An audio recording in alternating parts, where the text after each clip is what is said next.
নিয়তি। আসুন আলোচনা করি সাদৃশ্যগুলো নিয়ে হিন্দুইজম ও ইসলামের স্তম্ভগুলির মধ্যে। প্রথমে আসি ধর্মে ঈশ্বরের ধারণা নিয়ে। আসুন বোঝার চেষ্টা করি ঈশ্বর বলতে হিন্দু ধর্মে কি বোঝায়। যদি কোনো সাধারণ হিন্দুকে প্রশ্ন করেন সে কতজন দেবতাকে বিশ্বাস করে, কেউ হয়তো বলবে 3 জন, কেউ বলবে 10 জন, কেউ বলবে 100 জন, কেউ বলবে 1000, আবার কেউ হয়তো বলবে 33 কোটি বা 330 মিলিয়ন। আসুন এবার ইসলামের দ্বিতীয় স্তম্ভ নিয়ে আলোচনা করি, সেটা হলো ফেরেশতাগণ। হিন্দুইজমে ফেরেশতার মতো কিছু নেই, তবে হিন্দুইজমে কিছু অতি মানবীয় ব্যক্তি আছেন যারা এমন কিছু করতে পারেন যেগুলো সাধারণ মানুষ পারে না। ইসলাম অনুযায়ী ফেরেশতাদের সৃষ্টি করেছেন আল্লাহ সুবহানাহু ওয়া তাআলা আলো থেকে। তারা সব সময় আল্লাহ সুবহানাহু ওয়া তাআলার আদেশ পালন করে, তাদের নিজের ইচ্ছায় পরিচালিত হয় না। আর ফেরেশতাদের তৈরি করা হয়েছে বিশেষ কিছু উদ্দেশ্যে, বিশেষ কাজের জন্য। যেমন প্রধান ফেরেশতা জিবরাইল, তার কাজ হলো আল্লাহ সুবহানাহু ওয়া তাআলার আসমানি কিতাবগুলো বিভিন্ন নবীদের কাছে পৌঁছে দেয়া। তৃতীয় স্তম্ভ হলো আসমানি কিতাব। প্রথমে বলবো হিন্দুইজমের ধর্মগ্রন্থগুলো নিয়ে। হিন্দুইজমের পবিত্র সব ধর্মগ্রন্থগুলিকে ভাগ করা যায় প্রধানত 2 ভাগে।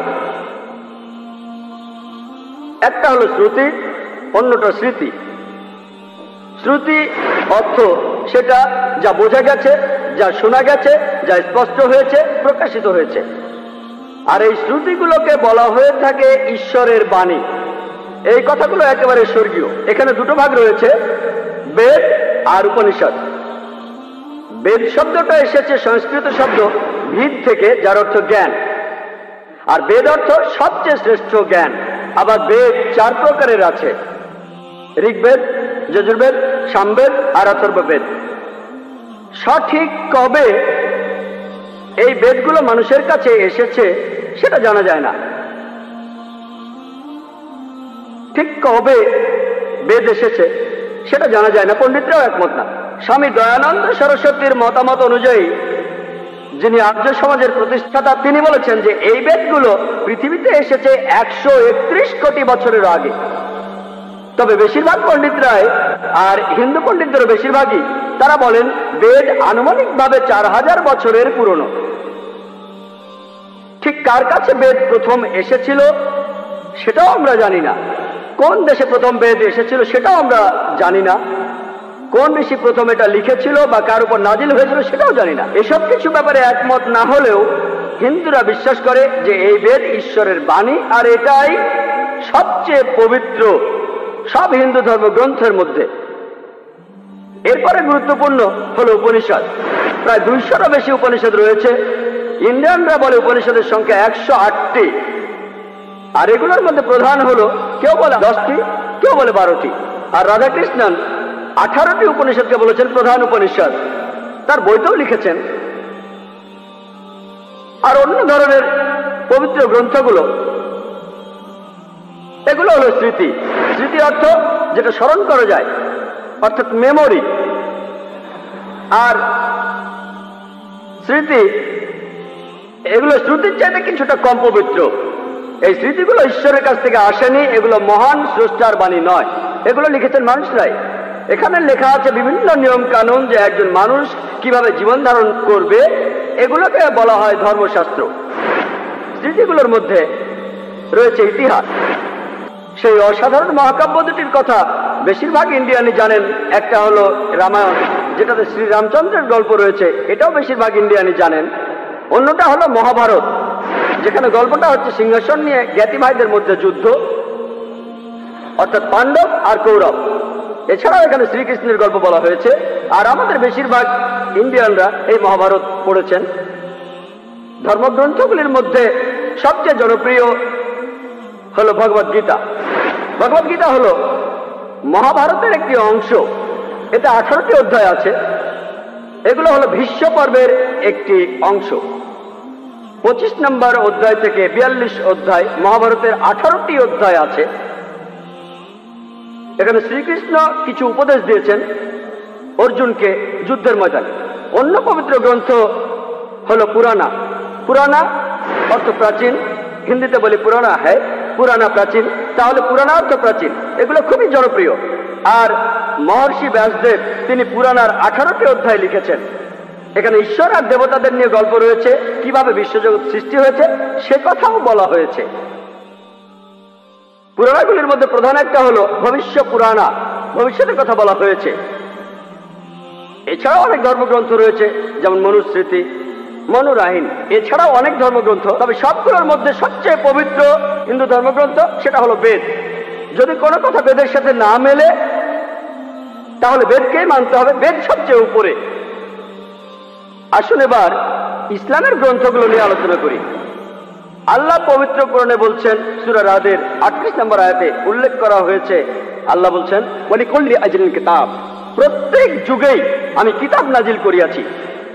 মহান স্রষ্টা অনেকগুলো কিতাব পাঠিয়েছেন, কিন্তু সর্বশেষ আর চূড়ান্ত আসমানি কিতাব হলো পবিত্র কুরআন, যেটা নাজিল হয়েছিল সর্বশেষ আর চূড়ান্ত নবী হযরত মুহাম্মদ সাল্লাল্লাহু আলাইহি সাল্লামের উপর।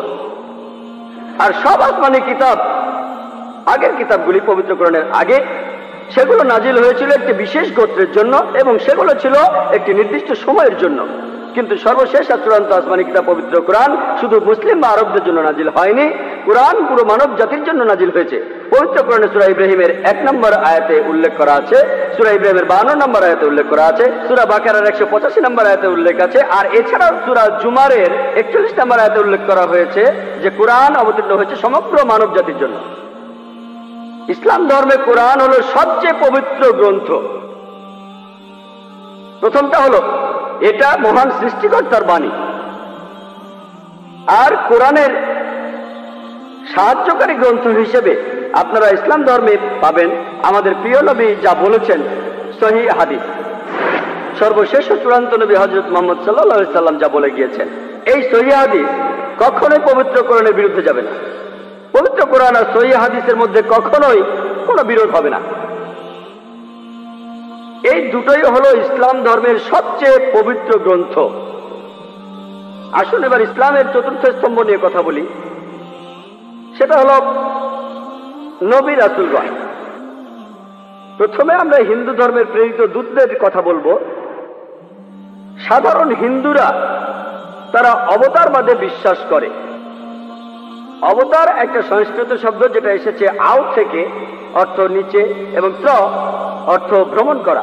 তাহলে অবতার মানে নিচে আসা বা নিচে পাঠানো। আর অক্সফোর্ড ডিকশনারিতে বলা হয়েছে যে হিন্দু মাইথোলজি অনুযায়ী অবতার মানে কোন পূর্ণ আত্মা বা দেবতার পৃথিবীতে আসা মানুষের রূপ নিয়ে। সাধারণ হিন্দুরা বিশ্বাস করে যে অবতার হলেন ঈশ্বর, যিনি মানুষের রূপ নিয়ে এই পৃথিবীতে আসেন। আর সাধারণ হিন্দুরা জানে যে মহান স্রষ্টা মানুষ হিসেবে জন্মান, অবতার হয়ে জন্মান, যাতে করে তিনি বিভিন্ন অন্যায় অবিচারের প্রতিবাদ করতে পারেন আর তার ধর্মকে তিনি রক্ষা করতে পারেন। এই পৃথিবীতে তিনি মানুষ হিসেবে নিচে এসেছেন মানুষের বিভিন্ন আইন প্রতিষ্ঠার জন্য, কি করবে আর করবে না এই নির্দেশ দেওয়ার জন্য। এই ধারণা তারা পেয়েছে আসলে ভগবত গীতার একটি অনুচ্ছেদ থেকে। 4 নম্বর অধ্যায় 7 ও 8 অনুচ্ছেদে আছে, यदा यदा हि धर्मस्य ग्लानिर्भवति भारत अभ्युत्थानं धर्मस्य तदात्मान सज्जयमेहम। এই অনুচ্ছেদটা খুবই কমন, আর এটা দেখানো হয় মহাভারত সিরিয়াল টিভিতে শুরুর আগে। এর অর্থ যখনই কোথাও ন্যায়পরায়ণতার অবক্ষয় হবে এই ভারতে এবং অন্যায় অবিচার বৃদ্ধি পাবে, আমি তখনই উপস্থিত হব। 8 নম্বর অনুচ্ছেদে আছে, ভালোকে রক্ষা করতে এবং মন্দকে ধ্বংস করতে, ন্যায়পরায়ণতাকে প্রতিষ্ঠা করতে আমি তখন উপস্থিত হব। প্রত্যেক যুগে আমি আসি, संभवामि युगे युगे। প্রত্যেক যুগেই আমি উপস্থিত হই। এই অবতারদের ধারণা এটা আরো বলা আছে ভগবত পুরাণায় 9 নম্বর খণ্ড 24 অধ্যায় 56 অনুচ্ছেদে বলা হচ্ছে, যখনই পৃথিবী অন্যায় আর অবিচারে ভরে যাবে, পুরো পৃথিবী পাপে পরিপূর্ণ হবে, তখনই আমি নেমে আসব। মহান স্রষ্টা তখনই নেমে আসবেন। এই অবতারবাদের ধারণা মহান স্রষ্টা মানুষের রূপ নিয়ে আসছেন, সব সাধারণ হিন্দুই এই কথাটা বিশ্বাস করেন। এই কথাগুলো বেদের কোথাও আপনারা খুঁজে পাবেন না। অবতারের কথা বেদের কোনো জায়গাতেই উল্লেখ করা নেই। আর বেদই হলো হিন্দু ধর্মগ্রন্থের মধ্যে সবচেয়ে পবিত্র। আর হিন্দু পণ্ডিতরা এখানে বলেন, অনেক হিন্দু পণ্ডিত বলেন যারা বেদান্তবাদী, বেদের কথাগুলোকে বিশ্বাস করেন, তারা বলেন এই সংস্কৃত শব্দ অবতার এটা আসলে মহান স্রষ্টার প্রেরিত কেউ, সৃষ্টিকর্তা পাঠিয়েছেন। এটা নিয়ে স্বয়ং সৃষ্টিকর্তাকে বোঝানো হচ্ছে না। এটা হতে পারে যে মহান স্রষ্টা কোনো মানুষকে পাঠিয়েছেন। তাহলে এইসব পণ্ডিতরা বলেন আমাদের কোনো আপত্তি নেই যে মহান স্রষ্টা পৃথিবীতে কোনো মানুষকে পাঠিয়েছেন। আপনারা যদি বেদ পড়েন সেখানে অনেক ঋষির কথা বলা হয়েছে যাদেরকে সৃষ্টিকর্তা পৃথিবীতে পাঠিয়েছেন মানুষকে পথ দেখানোর জন্য। আসুন এবার ইসলাম ধর্মে প্রেরিত দূতের ধারণা দেখি। আল্লাহ পবিত্র কোরআনে বলেছেন, সূরা ফাতিরের 24 নম্বর আয়াতে উল্লেখ করা হয়েছে, এমন কোন সম্প্রদায় বা গোত্র নাই যাহাদের নিকট পূর্ব কোন সতর্ককারী প্রেরিত হয় নাই। পবিত্র কোরআনে সূরা রাদের 7 নম্বর আয়াতে বলা হয়েছে, প্রত্যেক সম্প্রদায়ের নিকট আমি সতর্ককারী পাঠাইয়াছি। পৃথিবীতে এ পর্যন্ত অনেক নবী রাসূল এসেছেন, কিন্তু সর্বশেষ আর চূড়ান্ত নবী হলেন হযরত মুহাম্মদ সাল্লাল্লাহু আলাইহি সাল্লাম। আর পবিত্র কোরআনে সূরা আহজাবের 40 নম্বর আয়াতে বলা হয়েছে, মা কানা মুহাম্মাদুন আবা আহাদিন মির রিজালিকুম ওয়ালাকিন রাসূলুল্লাহ ওয়া খাতামুন নবিয়্যিন ওয়া কানা আল্লাহু বিকুল্লি শাইইন আলিমা। মুহাম্মদ সাল্লাল্লাহু আলাইহি সাল্লাম তোমাদের মধ্যে কোনো পুরুষের পিতা নহেন, বরং তিনি রাসূল আল্লাহ সুবহানাহু ওয়া তাআলার, এবং তিনি সর্বশেষ নবী, এবং আল্লাহ সর্বময় বিষয়ে সবকিছু সম্পর্কে জানেন। যেহেতু হযরত মুহাম্মদ সাল্লাল্লাহু আলাইহি সাল্লাম হলেন সর্বশেষ ও চূড়ান্ত নবী, আগের নবী রাসূলরা তারা এসেছিলেন শুধু তাদের সম্প্রদায়ের জন্য। আর সেই সব নবী রাসূলদের বিভিন্ন নির্দেশ সেগুলো ছিল নির্দিষ্ট একটা সময়ের জন্য। যেহেতু হযরত মুহাম্মদ সাল্লাল্লাহু আলাইহি সাল্লাম সর্বশেষ এবং চূড়ান্ত নবী, তিনি শুধুমাত্র মুসলমান আর আরবদের জন্য আসেননি।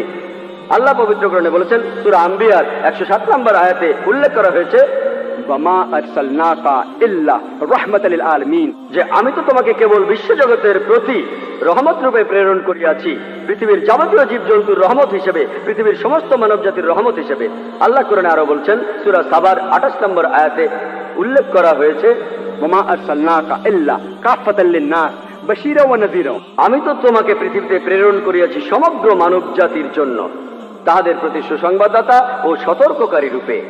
কিন্তু অধিকাংশ মানুষই ইহা সম্পর্কে জানে না। মহানবী সাল্লাল্লাহু আলাইহি সাল্লাম বলেছেন, সহিহ বুখারীতে উল্লেখ করা আছে 1 নম্বর খণ্ড আছে, বুক অফ সালাত 56 নম্বর অধ্যায় 429 নম্বর হাদিস। মহানবী বলেছেন যে আমার আগে পৃথিবীতে যত নবী রাসূল এসেছিলেন তারা এসেছিলেন শুধু তাদের সম্প্রদায়ের জন্য, তাদের জাতির জন্য। আমি পৃথিবীতে এসেছি সর্বশেষ এবং চূড়ান্ত নবী হিসেবে পুরো মানব জাতির জন্য।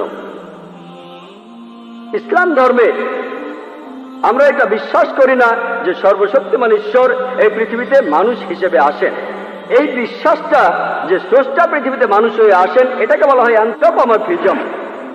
অনেক ধর্মই এই মতবাদে বিশ্বাস করে যে সৃষ্টিকর্তা তিনি মানুষ হয়ে আসেন। এর পক্ষে তারা যুক্তিও দেয়। তারা যেটা বলে যে মহান স্রষ্টা খুবই পবিত্র, তিনি একেবারে বিশুদ্ধ, তিনি আসলে মানুষের বিভিন্ন সমস্যাগুলো বুঝে উঠতে পারেন না। মানুষ যখন ব্যথা পায় তার কেমন লাগে, মানুষ সমস্যায় পড়লে তার কেমন লাগে, মানুষ বিপদে পড়লে তার কেমন লাগে। তাই এ কারণে সৃষ্টিকর্তা মানুষ হিসেবে জন্মান, আর তিনি বিভিন্ন নিয়ম কানুনগুলো ঠিক করে দেন, এটা করো না, ওটা করো না। মনে হতে পারে যুক্তিটা বেশ সুন্দর, মহান সৃষ্টিকর্তা এত পবিত্র, এত বিশুদ্ধ, তিনি মানুষের বিভিন্ন রকম সমস্যাগুলো বুঝতে পারেন না, সেজন্য সেগুলো বোঝার জন্য তিনি মানুষ হয়ে জন্মান। আমি একটা সহজ প্রশ্ন করি, যে ধরেন আমি একটা ভিসিআর তৈরি করলাম, একটা ভিডিও ক্যাসেট রেকর্ডার। এখন এই ভিসিআর এর জন্য কোনটা ভালো আর কোনটা খারাপ সেটা জানতে আমাকে কি ভিসিআর হতে হবে? আমি যদি কোনো ভিসিআর তৈরি করি, যেহেতু আমিই তৈরি করেছি, আমি সৃষ্টি করেছি, এখন এটার জন্য কোনটা ভালো আর কোনটা খারাপ সেটা জানতে আমাকে ভিসিআর হতে হবে না। আমি কি করব? আমি একটা ইনস্ট্রাকশন ম্যানুয়াল লিখব। যদি আপনি ভিডিও ক্যাসেট চালাতে চান, ক্যাসেটটা ভেতরে ঢোকান, তারপর প্লে বাটনে চাপ দেন। যদি বন্ধ করতে চান স্টপ বাটনে চাপ দেন। যদি ফাস্ট ফরওয়ার্ড চালাতে চান এফএফ বাটনে চাপ দেন। উপর থেকে নিচে ফেলবেন না, এটা নষ্ট হয়ে যাবে। এটাকে পানিতে ফেলবেন না, নষ্ট হয়ে যাবে। আমি একটা ইনস্ট্রাকশন ম্যানুয়াল লিখবো ভিসিআর এর জন্য কোনটা ভালো আর কোনটা খারাপ সেটা জানতে আমি ভিসিআর হব না যদি আমি ভিসিআরটা তৈরি করে থাকি। একইভাবে মহান ঈশ্বর তিনি মানুষ জাতির সৃষ্টিকর্তা। মানুষের জন্য কোনটা ভালো আর কোনটা খারাপ সেটা জানার জন্য তাকে মানুষ হতে হবে না। তিনি কি করবেন? তিনি মানুষ জাতির মধ্যে একজনকে ঠিক করবেন, যাদের সাথে তিনি যোগাযোগ করবেন উচ্চ স্তরে। এদেরকে আমরা বলি প্রেরিত দূত। আর তিনি এই ইনস্ট্রাকশন ম্যানুয়াল দিয়ে মানুষ জাতিকে নির্দেশনা দেন। আর আল্লাহর সর্বশেষ আর চূড়ান্ত ইনস্ট্রাকশন ম্যানুয়াল হলো এই পবিত্র কোরআন। আমরা মানুষরা কি করব আর কি করব না সেটা ইনস্ট্রাকশন ম্যানুয়ালেই দেওয়া আছে, অর্থাৎ এই পবিত্র কোরআনে। তাহলে ইসলামের ধারণা আর বেদের ধারণা এখানে পুরোপুরিভাবে এক। সাধারণ হিন্দু বিশ্বাসের সাথে নাও মিলতে পারে যে মহান স্রষ্টা মানুষের রূপ নিয়ে পৃথিবীতে আসেন, কিন্তু বেদে কথা নেই যে সর্বশক্তিমান ঈশ্বর মানুষের রূপ নিয়ে আসেন পৃথিবীতে। এমন কথা আছে যে ঈশ্বর ঋষিদের পাঠিয়েছেন, অনেক লোককে পাঠিয়েছেন যারা ঈশ্বরের অনেক কাছের মানুষ, যাতে করে তারা মানুষ জাতিকে পথ দেখাতে পারে। আর হিন্দুইজমে অনেক ঋষির কথা বলা হয়েছে, বেদেই আছে প্রেরিত দূত। আসুন এবার দেখি সর্বশেষ নবী মুহাম্মদ সাল্লাল্লাহু আলাইহি সাল্লামকে নিয়ে হিন্দু ধর্মগ্রন্থে কি কথা লেখা হয়েছে।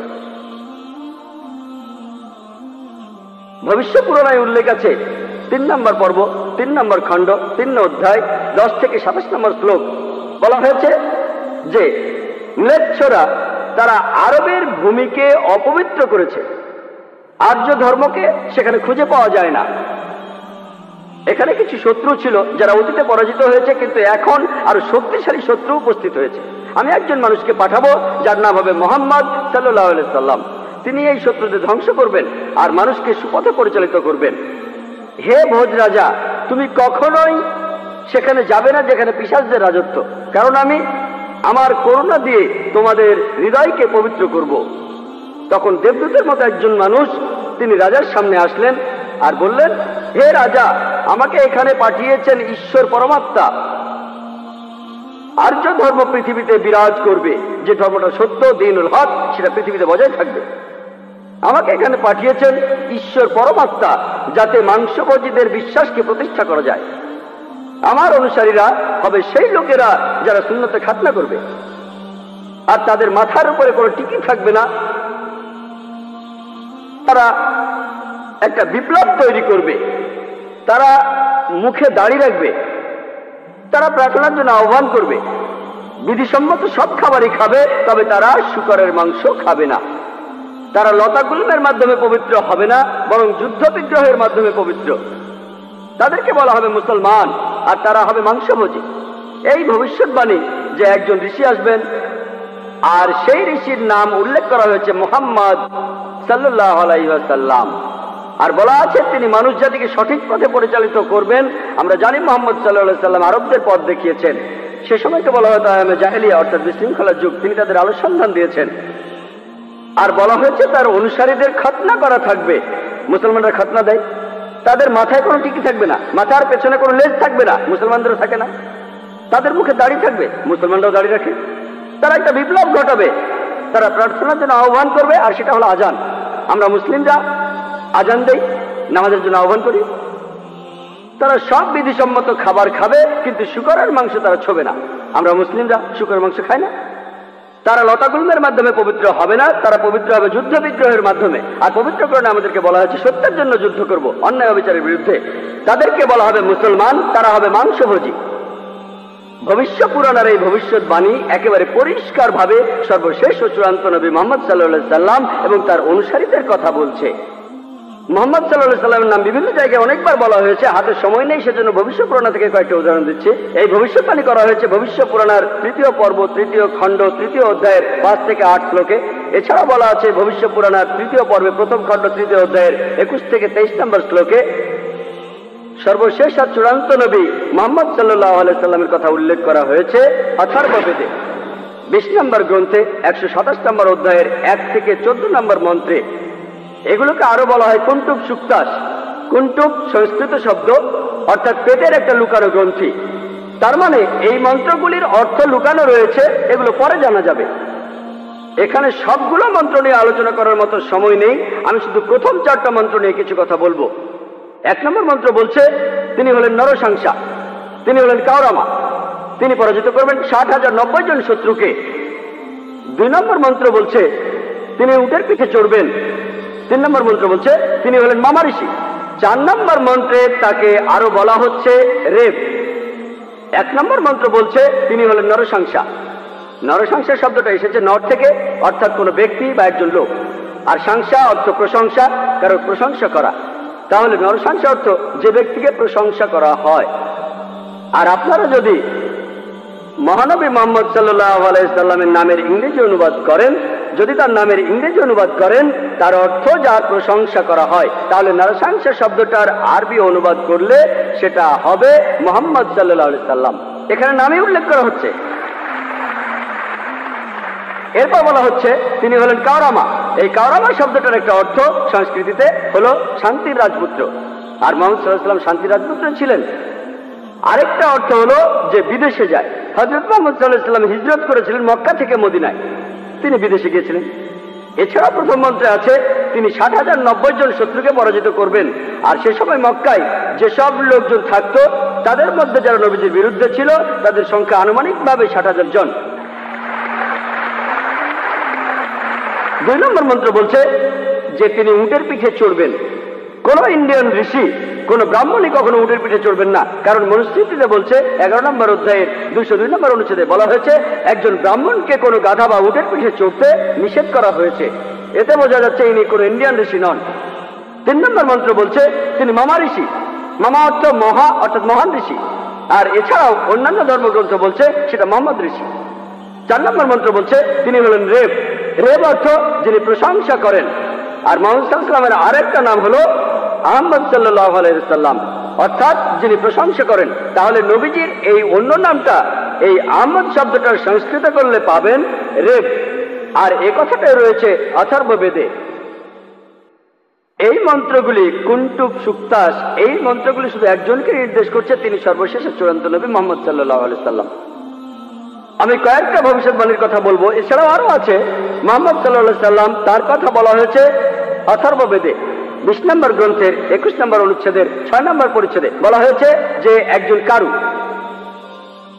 সে পরাজিত করবে 10,000 শত্রুকে কোন রকম যুদ্ধ ছাড়াই।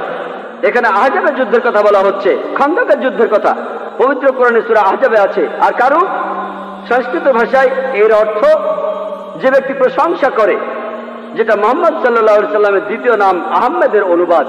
যে ব্যক্তি প্রশংসা করে, এখানে বলা হচ্ছে যে ব্যক্তি প্রশংসা করে অর্থাৎ আহমদ, তিনি 10,000 শত্রুকে পরাজিত করবেন কোনো যুদ্ধ ছাড়া। আমরা জানি যে খন্দকের যুদ্ধে শত্রু বাহিনীতে আনুমানিক 10,000 সৈন্য ছিল, আর এই যুদ্ধে মুসলমানরা কোনো যুদ্ধ ছাড়াই জিতেছিল। নবীজির কথা আরো আছে অথর্ব বেদে 20 নম্বর গ্রন্থের 21 নম্বর অনুচ্ছেদের 7 নম্বর পরিচ্ছেদে বলা হয়েছে যে আভান্দু তিনি 60,090 জন শত্রুকে আর 20 জন গোত্র প্রধানকে পরাজিত করবেন। আভান্দু একটা সংস্কৃত শব্দ যার অর্থ যে প্রশংসা করে। এটা মুহাম্মদ সাল্লাল্লাহু আলাইহি সাল্লামের নামের অনুবাদ। আরো বলা আছে যে তিনি হবেন এতিম।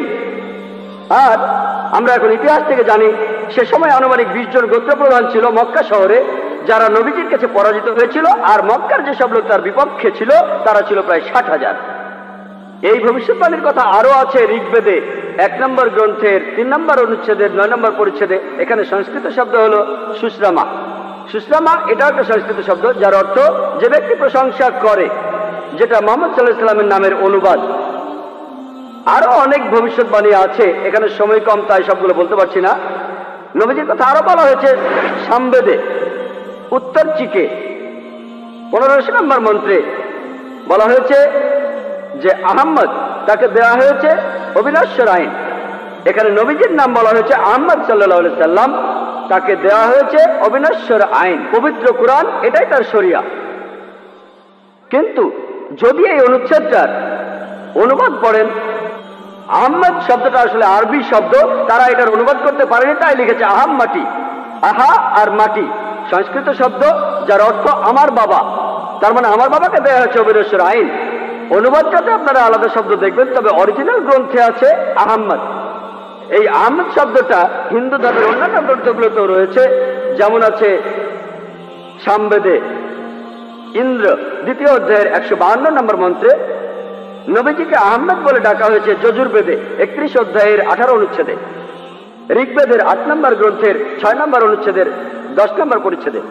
এছাড়া মহানবী সাল্লাল্লাহু আলাইহি সাল্লামকে বলা হয়েছে আহমদ, সেটা আছে অথর্ববেদের 8 নম্বর গ্রন্থের 5 নম্বর অনুচ্ছেদের 16 নম্বর পরিচ্ছেদে। এছাড়াও আছে অথর্ববেদের 20 নম্বর গ্রন্থের 126 অনুচ্ছেদের 14 পরিচ্ছেদে। মহানবী সাল্লাল্লাহু আলাইহি সাল্লামকে শুধু আহমদ নামে ডাকা হয়নি, আহমদ ওনার একটা নাম, তাকে আরো বলা হয়েছে নরসংসা অনেক জায়গায়, হিন্দু ধর্মগ্রন্থের অনেক জায়গায়। আর আমি আগেও বলেছি যে নরসংসা শব্দটা এসেছে নর থেকে, যার অর্থ একজন মানুষ বা একজন ব্যক্তি, আর সংসা যার অর্থ প্রশংসা, প্রশংসা করা। তাহলে নরসংসা অর্থ যে ব্যক্তির প্রশংসা করা হয়। এটাই হলো সর্বশেষ চূড়ান্ত নবী মুহাম্মদ সাল্লাল্লাহু আলাইহি সাল্লামের নামের সঠিক ইংরেজি অনুবাদ। নবীজিকে হিন্দু ধর্মের গ্রন্থগুলিতে অনেক জায়গায় নরসংসা বলে ডাকা হয়েছে। ঋগ্বেদের 1 নম্বর গ্রন্থের 13 নম্বর অনুচ্ছেদের 3 পরিচ্ছেদে, ঋগ্বেদের 1 নম্বর গ্রন্থের 18 অনুচ্ছেদের 9 পরিচ্ছেদে, ঋগ্বেদের 1 নম্বর গ্রন্থের 106 নম্বর অনুচ্ছেদের 4 পরিচ্ছেদে, ঋগ্বেদের 1 নম্বর গ্রন্থের 142 নম্বর অনুচ্ছেদের 3 পরিচ্ছেদে, ঋগ্বেদের 2 নম্বর গ্রন্থের 3 অনুচ্ছেদের 2 পরিচ্ছেদে, ঋগ্বেদের 5 নম্বর গ্রন্থের 5 অনুচ্ছেদের 2 নম্বর পরিচ্ছেদে, ঋগ্বেদের 7 নম্বর গ্রন্থের 2 অনুচ্ছেদের 2 নম্বর পরিচ্ছেদে, ঋগ্বেদের 10 নম্বর গ্রন্থের 64 অনুচ্ছেদের 3 পরিচ্ছেদে, ঋগ্বেদের 10 নম্বর গ্রন্থের 182 নম্বর অনুচ্ছেদের 2 নম্বর পরিচ্ছেদে, যজুর্বেদের 21 নম্বর অধ্যায়ের 31 অনুচ্ছেদে, যজুর্বেদের 21 নম্বর অধ্যায়ের 55 নম্বর অনুচ্ছেদে, যজুর্বেদের 20 নম্বর অধ্যায়ের 37 অনুচ্ছেদে, যজুর্বেদের 20 নম্বর অধ্যায়ের 57 নম্বর অনুচ্ছেদে, যজুর্বেদের 28 অধ্যায়ের 2 অনুচ্ছেদে, যজুর্বেদের 28 অধ্যায়ের 19 অনুচ্ছেদে, যজুর্বেদের 28 অধ্যায়ের 42 নম্বর অনুচ্ছেদে। এখানে শুধু রেফারেন্সগুলোই অনেকক্ষণ বলা যাবে। যেখানে নবী মুহাম্মদ সাল্লাল্লাহু আলাইহি সাল্লামের নাম উল্লেখ করা হয়েছে তাকে বলা হয়েছে নরসংসা, অনেক জায়গায় বলা হয়েছে হিন্দু ধর্মগ্রন্থে। শুধু হিন্দু ধর্মগ্রন্থে মুহাম্মদ সাল্লাল্লাহু আলাইহি সাল্লাম সম্পর্কে কি বলা আছে তার উপরই আমি একটা লেকচার দিতে পারবো। আমি শুধু আরেকটা ভবিষ্যৎবাণীর কথা বলবো কলকি অবতার সম্পর্কে। আর নবীজিকে কলকি অবতার বলা হয়েছে ভগবত পুরাণায় 12 নম্বর খণ্ড 2 নম্বর অধ্যায় 18 থেকে 20 নম্বর শ্লোকে বলা হয়েছে তিনি জন্মগ্রহণ করবেন যার ঘরে তার নাম বিষ্ণু ইয়াস, একজন মহাপ্রাণ ব্যক্তি যিনি শাম্বালা শহরের প্রধান, এবং তাকে যে নামে ডাকা হবে সেটা হলো কলকি। 19 আর 20 নম্বর মন্ত্র বলছে যে তিনি হবেন এই পৃথিবীর সর্বময় প্রভু। তার থাকবে কিছু অসাধারণ চারিত্রিক গুণাবলী এবং তার থাকবে 8টি বিশেষ বৈশিষ্ট্য। 8টি বিশেষ বৈশিষ্ট্য তাকে দেয়া হবে একটি বাহন, একটি ঘোড়া, দেবদূত নিয়ে আসবে, আর তিনি একটি ঘোড়ায় চড়বেন, তার হাতে থাকবে তরবারি, তিনি শত্রুদের পরাজিত করবেন আর ফেরেশতারা তাকে সাহায্য করবে। এছাড়াও বলা আছে ভগবত পুরাণায় 1 নম্বর খণ্ডে 3 নম্বর অধ্যায়ের 25 নম্বর শ্লোকে যে তিনি জন্মগ্রহণ করবেন কলিযুগে। কলকি অবতার জন্ম নেবেন কলিযুগে, যে সময় রাজারা ব্যবহার করবে ডাকাতের মতো। আর তিনি জন্মগ্রহণ করবেন বিষ্ণু ইয়াসের ঘরে এবং তার নাম হবে কলকি। একই কলকি অবতারের নাম উল্লেখ করা হয়েছে কলকি পুরাণায় 2 নম্বর অধ্যায়ের 4 অনুচ্ছেদে। বলা হয়েছে যে তিনি জন্মগ্রহণ করবেন বিষ্ণু ইয়াসের ঘরে। কলকি পুরাণা 2 নম্বর অধ্যায়ের 5 অনুচ্ছেদে বলছে তাকে সাহায্য করবে তার 4 জন সহচর তার ধর্ম প্রচার করতে। কলকি পুরাণা 2 নম্বর অধ্যায়ের 7 অনুচ্ছেদে বলা হচ্ছে যে দেবদূতরা তাকে যুদ্ধক্ষেত্রে সাহায্য করবে। কলকি পুরাণা 2 নম্বর অধ্যায়ের 11 অনুচ্ছেদে বলছে যে তিনি জন্মগ্রহণ করবেন বিষ্ণু ইয়াসের ঘরে এবং সুমতির গর্ভে। আর কলকি পুরাণা 2য় অধ্যায়ের 15 অনুচ্ছেদ বলছে যে তিনি মাদল মাসের প্রথম অর্ধাংশে জন্ম নেবেন। শুধুমাত্র কলকি অবতারের উপরে একটা লেকচার দেওয়া যায়। আমি এখানে সংক্ষেপে কয়েকটা পয়েন্ট বলছি। এই ভবিষ্যৎবাণী এগুলো বলছে 1 নম্বর পয়েন্ট, বলা হয়েছে যে কলকি অবতার তার বাবার নাম সেটা হবে বিষ্ণু ইয়াস। বিষ্ণু ইয়াসের অর্থ দাঁড়াবে যে বিষ্ণুর উপাসনা করে, যে ঈশ্বরের উপাসনা করে। আর আমাদের প্রিয় নবী মুহাম্মদ সাল্লাল্লাহু আলাইহি সাল্লামের বাবার নাম ছিল আব্দুল্লাহ। এটার অর্থ যে আল্লাহর উপাসনা করে, যে ঈশ্বরের উপাসনা করে।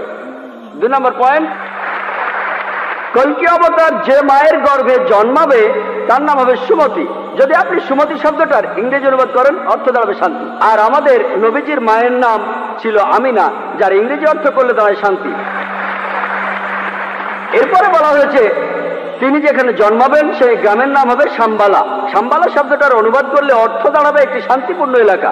আমরা জানি মুহাম্মদ সাল্লাল্লাহু আলাইহি ওয়াসাল্লাম মক্কায় জন্মেছিলেন। মক্কার আরো একটা নাম ছিল দারুল আমান, অর্থাৎ কোন একটি শান্তিপূর্ণ এলাকা। তাহলে একথাও বলা আছে যে তিনি মক্কায় জন্মাবেন। এছাড়া বলা আছে যে তিনি জন্মগ্রহণ করবেন শাম্বালা শহরের প্রধানের ঘরে। আমরা জানি যে তিনি মক্কার প্রধান ব্যক্তির ঘরে জন্মেছিলেন। তিনি মক্কার প্রধান ব্যক্তির ঘরে জন্মেছিলেন, কুরাইশ গোত্রে জন্মেছিলেন। আরো বলা আছে তিনি মাধব মাসের প্রথম অর্ধাংশে 12 তারিখে জন্মাবেন। আমরা জানি যে মুহাম্মদ সাল্লাল্লাহু আলাইহি সাল্লাম রবিউল আউয়াল মাসে প্রথম অর্ধাংশে জন্মেছিলেন 12 তারিখে। এই ভবিষ্যৎবাণী যে তিনি মাধব মাসের 12 তারিখে জন্মাবেন, এটার অর্থ রবিউল আউয়াল মাসের 12 তারিখে। এছাড়া আরো বলা আছে যে এই কলকি অবতার তিনি হবেন সর্বশেষ ঋষি। ঠিক এই কথাটাই কোরআনে আছে। সূরা আহজাবের 40 নম্বর আয়াতে উল্লেখ করা আছে যে মা কানা মুহাম্মাদুন আবা আহাদিম মির রিজালিকুম ওয়ালাকিন রাসূলুল্লাহ ওয়া খাতামুন নবিয়্যিন ওয়া কানা আল্লাহু বিকুল্লি শাইইন আলিমা। এর অর্থ মুহাম্মদ সাল্লাল্লাহু আলাইহি সাল্লাম তোমাদের মধ্যে কোনো পুরুষের পিতা নহেন, বরং তিনি হলেন আল্লাহর রাসূল এবং তিনি হলেন এই পৃথিবীর চূড়ান্ত নবী, তিনি শেষ নবী। নিশ্চয়ই আল্লাহ সর্ববিষয়ে জ্ঞাত। আরো বলা আছে যে এই কলকি অবতার জ্ঞান আরোহণ করবেন পরশুরামের কাছ থেকে, অর্থাৎ মহান স্রষ্টা, একটা পাহাড়ের উপর। আমরা জানি মুহাম্মদ সাল্লাল্লাহু আলাইহি সাল্লাম প্রথম আয়াতটা তিনি পেয়েছিলেন গারে হেরায়, জাবলে নূরে, অর্থাৎ নূরের পাহাড়ে, গারে হেরায়। এখানে আরো বলা আছে যে তিনি এরপর উত্তরে গিয়ে আবার ফিরে আসবেন। আমরা জানি মুহাম্মদ সাল্লাল্লাহু আলাইহি সাল্লাম মক্কা থেকে উত্তর হিজরত করে মদিনায় গিয়েছিলেন, তারপর মক্কা জয় করে ফিরে এসেছিলেন।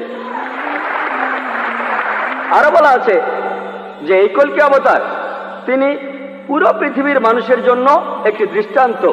তার চরিত্র হবে একেবারে নিষ্কলঙ্ক। আল্লাহ পবিত্রকরণে বলছেন, সূরা কালামের 4 নম্বর আয়াতে উল্লেখ করা আছে যে অবশ্যই তুমি অধিষ্ঠিত হইবে সর্বোচ্চ মহান চরিত্রে। এছাড়াও বলা আছে যে কলকি অবতারের 8টি বিশেষ গুণ থাকবে। কলকি পুরাণা এবং ভাগবত পুরাণায় এই 8টি বিশেষ গুণ হলো জ্ঞান, আত্মসংযম, অভিজাত বংশ, রিভিল নলেজ, সাহস, দানশীলতা, মহানুভবতা আর পরিমিত কথা। আর নবী মুহাম্মদ সাল্লাল্লাহু আলাইহি সাল্লামের এই 8টা গুণের সবগুলোই ছিল। এছাড়া আরো বলা আছে যে তিনি হবেন এই পৃথিবীর শিক্ষক। আল্লাহ পবিত্রকরণে বলছেন, আর সূরা সাবার 28 নম্বর আয়াতে উল্লেখ করা আছে, ওয়ামা আরসালনাকা ইল্লা কাফাতাল লিন-নাস বাশীরা ওয়া নাযীরা। আমি তো তোমাকে সমগ্র মানব জাতির জন্য প্রেরণ করিয়াছি তাহাদের সংবাদদাতা ও সতর্ককারী রূপে, কিন্তু অধিকাংশ মানুষই তাহা জানে না।